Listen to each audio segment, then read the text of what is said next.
দুদিন পরেই আপনারা ফ্লাই করবেন হ্যাঁ। প্যারিস অলিম্পিকে অংশগ্রহণ করার জন্য। ঠিক সেই মুহূর্তে আসলে কি ইকুইপমেন্ট বা কি চ্যালেঞ্জগুলো খুব বেশি ভোগাচ্ছে বলে মনে হচ্ছে আপনাকে?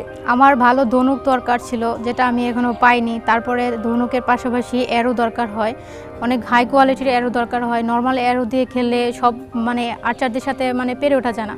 বাইরের দেশের প্লেয়াররা অনেক হাই কোয়ালিটির অ্যারো ধনুক ইউজ করে, যেটা আমরা পাচ্ছি না।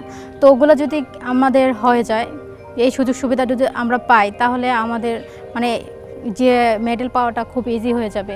তার পাশাপাশি যে আমরা চলাফেরা করি, আমাদের যে নিয়মিত যে জিনিসটা আমাদের খুব দরকার হয়, সেটা হচ্ছে আমাদের হুইল চেয়ার। আর হুইল চেয়ারটা আসলে আমাদের এই বাইরে থেকে আনা লাগে। হুইল চেয়ারটার দামটা একটু বেশি হয়ে যায়, তো যেটা ফেডারেশনের পক্ষে সম্ভব হচ্ছে না, কারণ ফেডারেশন তো বেশি দিন হয়নি, মাত্র 1 বছর হয়েছে ওপেনিং হয়েছে। তো ফেডারেশন তাও অনেক চেষ্টা করতেছে আমাদের জন্য সব কিছু দেওয়ার জন্য। তার পাশাপাশি যদি আমাদের এই সুযোগ সুবিধাগুলো যদি আমাদের দেশের সরকার বা স্পন্সররা একটু দেখতো, তাহলে আমাদের খুব সহজ হতো।